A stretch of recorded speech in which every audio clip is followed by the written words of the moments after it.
சரி எப்பா பிரமா பேசுகிறேன்ப்பா. நீதிமன்றம் கோர்ட்டு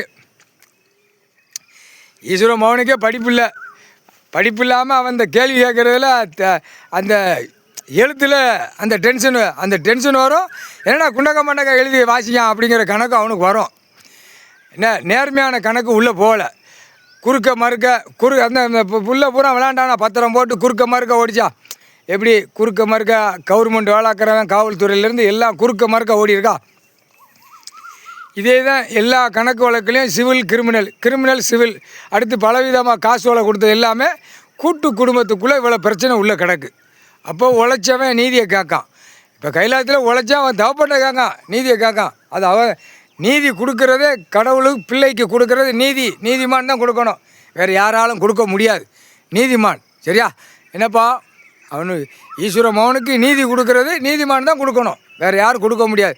புரியுதா? யாருமே கொடுக்க முடியாது. உலகமே யாரும் பிள்ளைக்கு கொடுக்குற நீதி யாருனே நீதி வாங்கிட்டான்.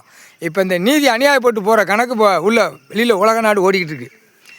பூரா இன்னும் பார்த்தீங்கன்னா உழைச்சி வச்சு அதுக்காலே வட்டிக்கு வட்டி கொடுத்து ஆசைப்படுது. இன்னும் அடிக்காம பார்த்தியா பேப்பரை உழைச்சிருக்கியா இனத்தையே கலரை வச்சு சாப்பிட்டு நல்லபடியாக சந்தோஷமாக போந்தான் ஆண்டவன் பகவான் கொடுத்துருக்கான். ஆனால் பொம்பளை சேட்டை ஆணி சேட்டை வயசான கிழட்டு கழுதி சேட்டை 5 லட்சம் 10 லட்சம் 20 லட்சம் கொடுத்துட்டு போய் கோர்ட்டில் போய் சொல்ல மாட்டாமல் சொல்லி கேட்குற கேள்விக்கு வழக்கறிஞ்ச 2 தரப்பில் ஒரு தரப்பு எப்படி தெரியுமா? இப்போ நமக்கு வாசிக்கானா எதிர் அந்த மாதிரி வாசிக்கான். அப்போ அந்த வாசிக்குது அது திணற்றல் வரும். ஒரு பெண்ணு சொல்ல முடியாது, ஆண் சொல்ல முடியாது. வயசான ஆளுங்க கூண்டில் ஏற்றி கேள்வி அதை புரியக்கூடியது நீதிபதி சர்ச்சி தான், கோர்ட்டார் தான் புரிய முடியும்.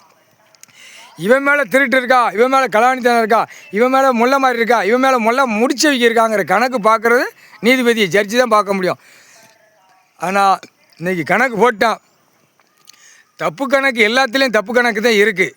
ஆனால் தக்க தண்டனை ஏறிக்கிட்டே இருக்கும் அப்படிங்கிற கணக்கு போட்டான். ஆட்டோமேட்டிக்காக ஏறினால் குடும்ப நாசமாக போகும். அவன் குடும்ப நாசமாக போயிடும். தப்பு கணக்கு ஆண்டவன் பூமியில் இறங்கியாச்சுன்னா தப்பு கணக்கு செய்யக்கூடாது. முன்னே இல்லை கண்கட்டி விளையாட்டு நடந்துச்சு, அது சரி கணக்கை விட்டுரு அப்படின்ட்டான். ஆனால் இப்போ நான் பூமியில் இறங்கிட்டேன், கண்கட்டி ஏன்ட்ட விளையாடக்கூடாதுங்கிற கணக்கு அவன் விடுதான். ஆனால் ஆட்டோமேட்டிக்கா என்ன நடக்கும்னே தெரியாது. ஆனால் பயங்கரமான சிக்கல் வரும்பா, பயங்கரமான சிக்கல். இப்போத்தான் கணக்கு ட்ரெய்லர் எடுத்திருக்கு கைலாசத்தில். இந்த ட்ரெய்லர் எடுக்க என்ன நடக்குன்னு அதுலேயும் உள்ளே போட்டு வெளியே வாங்குவான். கடவுளில் நீதிமானில் உள்ளே போட்டு வெளியே எடுத்து உள்ளே போடுவான். அந்த கணக்கு தான் வரும். இது வழக்கறிஞர் புரிஞ்சுக்கிடுவான். கோட்டார் ஆணு பெண்ணும் புரிய தன்மை தெரியும். ஆஹா உள்ளே போட்டு வெளியே எடுக்காருங்கிற கணக்கு அப்போ தான் தெரியும். அப்போ தான் இந்த கணக்கு பட்டியல் போட்டு வெளியே எடுக்கையில் தப்பு செய்கிறவன் உலக நாடுக்கு நீதிமன்றம் கோர்ட்டில் நீதி கிடைக்கும். அதான் தப்பு செஞ்சவனை பூரா உள்ளதுக்கு போடுறான் தான் கணக்கு. முக்கால்